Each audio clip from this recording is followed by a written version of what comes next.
Добар ден, ова се вестите на Канал Плюс. Видете што е актуелно овој петок, 11 септември. Почнуваме после кратката најава.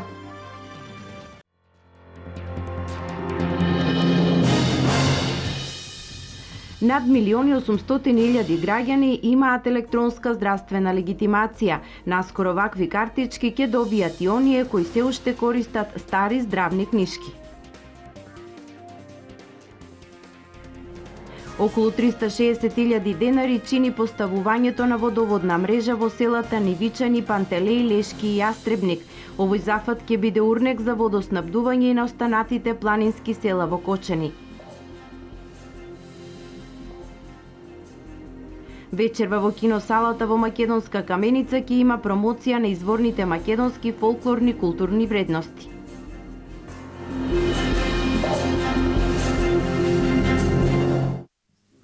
...359 одобренија за градба се издадени на државно ниво во јули годинава.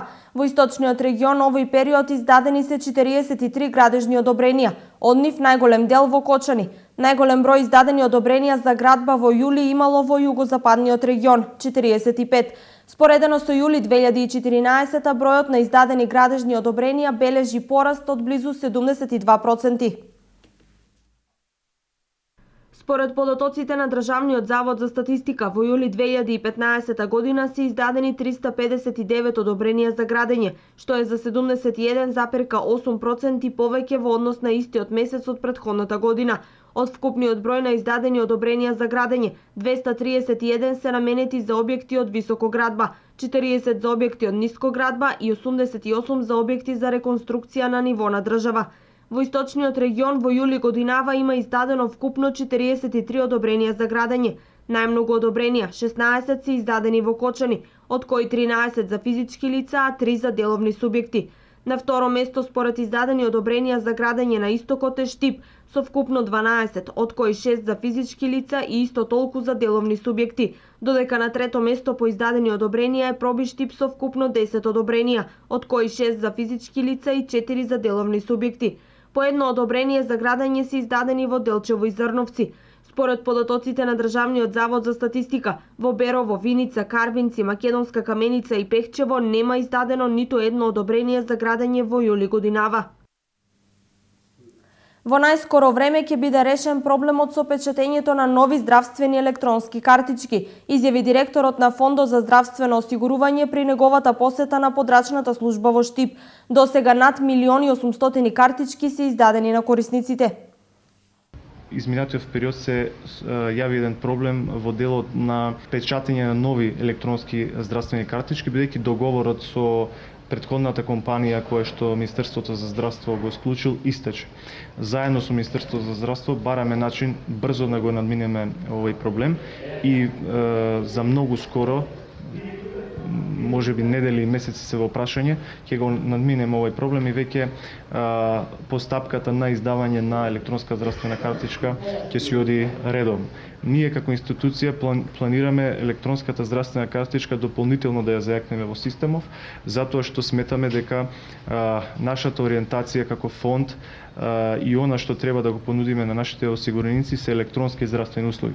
Нашата интенција како менаџмент на фондот е да најголем дел од услугите кои што ги дава во фондот да може нашите граѓани, нашите осигуреници да ги прават од дома, да може нашите лекари, матични лекари, стоматолози и останат медицински персонал да го прават директно од нивната ординација, со што би заштедиле и време и пари и на нашите осигуреници и на нашите лекари и би ја избегнале она ситуација од потреба на доаѓање на шалтер. Затоа сакам уште еднаш да потенцирам дека дополнително ќе го развиваме системот на електронската здравствена картичка.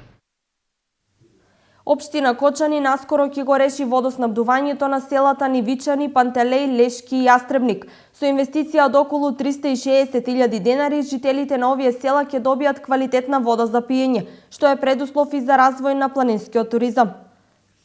Комуналното јавно предпријатие подготвува изработка на студија за водоснабдување на 4 планински села во Кочанско – Нивичани, Пантелеј, Лешки и Јастребник. Со изработка на планскиот документ ќе се одговори за можностите и економската оправданост за започнување на ваков зафат. На жителите кои живеат овде ќе им се обезбеди здрава и квалитетна вода за пиење, но и за потребите за развојот на туризмот. За ваквиот проект комуналното јавно предпријатие планира да потроши околу 360.000 денари. Преку јавен тендер се бара фирма што ќе ги прибере потребните податоци, кои што по обработка и сумирањето ќе треба да се финализираат во споменатиот документ. Пријавувањето на заинтересираните фирми за изработка на студијата трае до 23 септември, пошто се очекува во првата половина на идната година да се добие финалниот документ со зададените проектни задачи. Температурните амплитуди деновиве се причина за здравствени тегоби кај луѓето, но не во интензитет како што беше при покачувањето на температурите. Сепак, лекарите советуваат хронично болните да бидат посебно предпазливи. Метеоролозите најавуваат променливо време и во наредните денови и големи температурни разлики во утринските и дневните температури. Врнежите дожд што вчера вечер ја зафатија Македонија доведоа до нагло заладување на времето. Најмногу дожд во источниот регион наврна во Штип. Иако календарски се уште трае летото, температурите се есенски. Лекарите сметаат дека наглите температурни разлики во овој период позитивно ќе делуваат, бидејќи излеговме од фазата на прегревање. Оваа промена нема многу да влијае врз здравието на луѓето. Поладните температури ќе бидат поповолни за здравието на пациентите, освен ако не се случи во наредниот период нагло уште поголемо опагање, кога тогаш ризикот кон хроничните болни е поголем. Хроничните болни треба најмногу да внимаваат и навремено да ја земаат препишаната терапија. Во секој случај пациентите кои имаат респираторни хронични болести од типот на астма, тешко дишење може да бидат погодени при вакви промени, кардиоваскуларните болни, болните од со мозочни проблеми, како и другите хронични болни од типот на луѓе со висок притисок и слично. Хроничното земање на терапија и редовните контроли се нашата препорака. Другото, веројатно ќе реагираме при одредени подрастични промени, ние па и вие. Синоптичарите за викендов најавуваат стабилизација на времето со благо покачување на дневните и утринските температури. А од сабота ќе преовладува сончево време, најпрвин со мала до умерена облачност, а потоа со се повеќе сонце во следните денови, и па максималните температури ќе бидат во благ пораст, но постојан пораст, така да веќе во вторник, среда ќе достигнат до 30 и до 31 степен на југоистокот од земјата. Минималните температури ќе бидат во благо опаѓање до недела и понеделник, кога температурите во земјата ќе бидат во интервал претежно од 6 до 15 степени, а од вторник понатаму пак и утринските температури ќе бидат во благ пораст. Вечерва во киносалата во Македонска Каменица ќе има промоција на изворните македонски културни вредности. Ќе настапат повеќе културно-уметнички друштва од земјата и од соседна Бугарија. Киносалата во Македонска Каменица ќе биде домакин на вечерта на промоција на изворните македонски културни вредности, ора, песни, обичаи и традиција. Спектакуларната ревија на македонското фолклорно богатство ќе се одржи со почеток во 19 часот, а покрај учеството на домакинот културно-уметничкото друштво Вера Јоцич од Македонска Каменица, најавено и учество на гости од Делчево, Виница, како и од соседна Република Бугарија. На фолклорниот концерт покрај културно-уметничкото друштво Вера Јоцик ќе настапат и наши гости со кои имаме долготрајна соработка. Значи наши гости ќе бидат фолклорен ансамбл Китка од Истибања, ќе биде фолклорна група Никола Јонков Вапцаров од Делчево, оркестар на народни инструменти Мелем од Виница и еден фолклорен ансамбл од Бугарија. Тоа ќе биде една убава можност за каменичката публика да види приказ на македонското фолклорно богатство, на македонските ора и традиции и да проследи еден интернационален ансамбл кој е многу популарен во Бугарија и во светот. Инаку покрај културно-уметничкото друштво Вера Јоцик, организатор на настанот и културно-информативниот центар Романса од Македонска Каменица. Со строг пост православните верници денес го одбележуваат празникот од секување на главата на Свети Јован Крстител. Утринава свети литургии за празникот имаше во православните храмови, а во Штип во црквата Свети Јован одсечен во близина на старата депонија.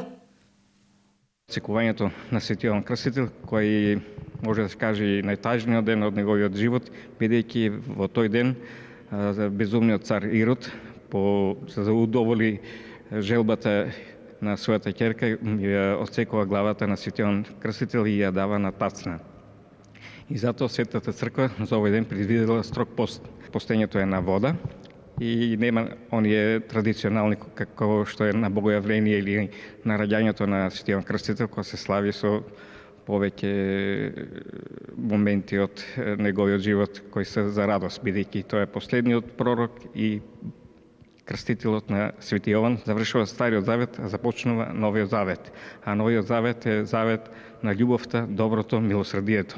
А Стариот завет е завет на законот. Светата црква убаво си го тоа сложила во својот типик, значи строг пост на вода. Може да се јаде се варено, неготвено, а додека дали е црвено или плаво, никакво значење.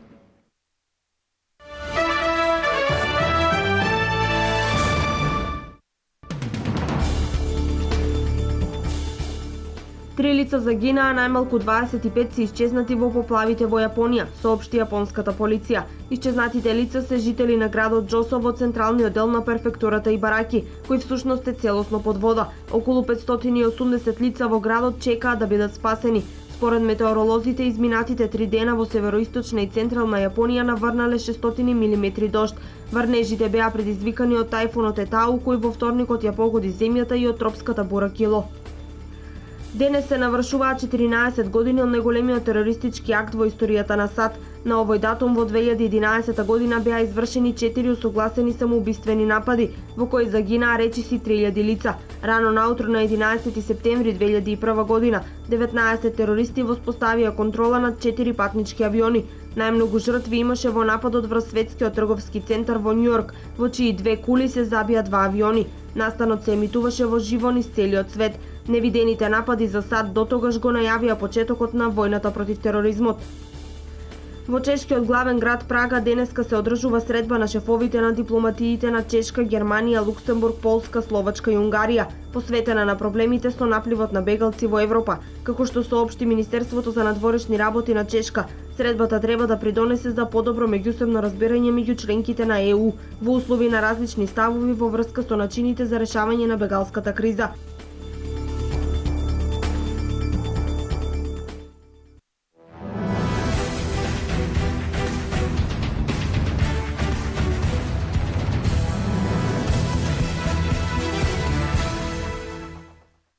Познати се осмина финалистите на Европското првенство во кошарка. Денеска е слободен ден, а утре точно напладне осмина финалната програма ќе почне со мечот меѓу Летонија и Словенија. Од 14 часот и 30 минути ќе играат Грција и Белгија. 4 часа подоцна силите ќе ги одмерат Шпанија и Полска, а за крај на првиот осмина финален ден ќе се игра дербито помеѓу Франција и Турција. В недела од 12 часот за четврт финале ќе се борат Хрватска и Чешка. По ниво истите термини од сабота ќе играат Србија против Финска, Израел со Италија и Литванија против Грузија. Фазата по групи без пораз ја заврши Франција, Србија и Грција, додека без победа шампионатот го заврши само селекцијата на Исланд. Европското првенство за прв пат во историјата се играше во 4 држави. Во групната фаза домаќини беа Загреб, Монпелје, Берил и Рига.